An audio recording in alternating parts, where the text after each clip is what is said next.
Okay, so here we are at the downhill zone once again in Seattle. It's a beautiful day, a rare beautiful day, winter day. It's like 29 degrees out, but we'll take it. And anyway, we're going to close the loop today, basically, with the Firebird after the final build, with the help of Adam at the downhill zone. And here's the Firebird.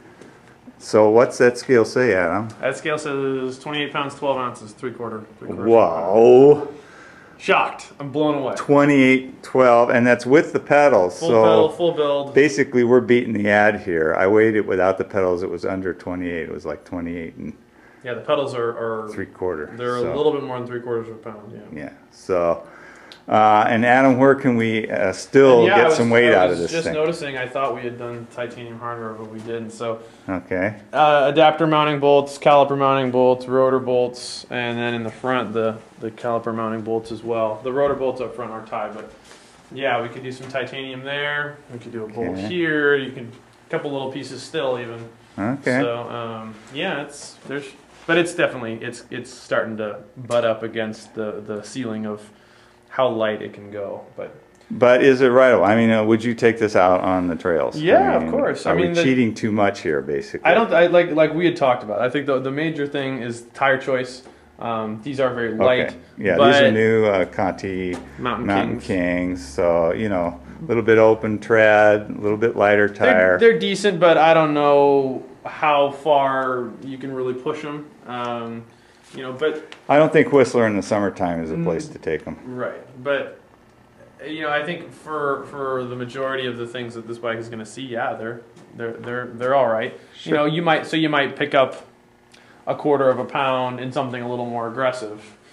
Now you were saying the seat, is the seat cheating too much too? I mean, it's kind of like a cross-country seat. The seat's a personal thing. I mean, if it fits you, I like this is technically their mountain version with the Kevlar corner. I've always loved Celitalia. So if it fits you and it doesn't, you know, start to make you numb after a couple hours, then that's not cheating at all. Okay. No. You know, I could put some cross-country pedals on here and lose some more weight too. Yeah, of course. Those are light. Of course. I mean, you could do some clips, and you know, something, you know. Yeah, trim down, and yeah, you can totally take the weight down there.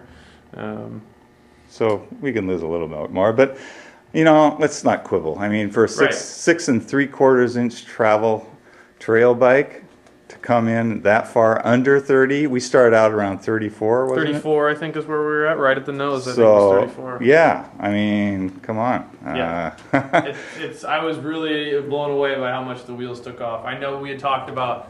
We had tried to estimate what your old wheels weighed, you know, but I think we were maybe a little bit conservative on that estimate. Plus the tires you had on there were pretty heavy, so yeah, it's great. So the overall moral here is basically, well, now you have to spend some money. I got the Carbon Haven wheels. You have to spend some money. That is the rule. You have to loosen up on the coin, but you know, the overall moral is you can get a long travel, aggressive trail build, even if you know, modest free ride build. Yeah. Out of well, and to not to knock this bike, because I think this is one of the best suspension systems you can buy. But if weight was your ultimate goal, if you squeeze the Santa Cruz Carbon Nomad frame into this build, there's another 1.5 pounds roughly gone in an instant. So. Yeah, there's... With the carbon, yeah. Yeah, so there's definitely a lot out there that can be done these days to really blur the lines between, you know, aggressive big travel bike and something that's light and can be pedaled all day. So, cool. Yeah, this one plays that role very well though, and you're not... I think that you're still getting that better suspension system. You're not giving up anything as far as how the bike's going to behave and handle. All right, so anyway, bring your bike around to Adam if you want to go on a diet, and he'll take care of you. Thanks a lot, man. Thank you.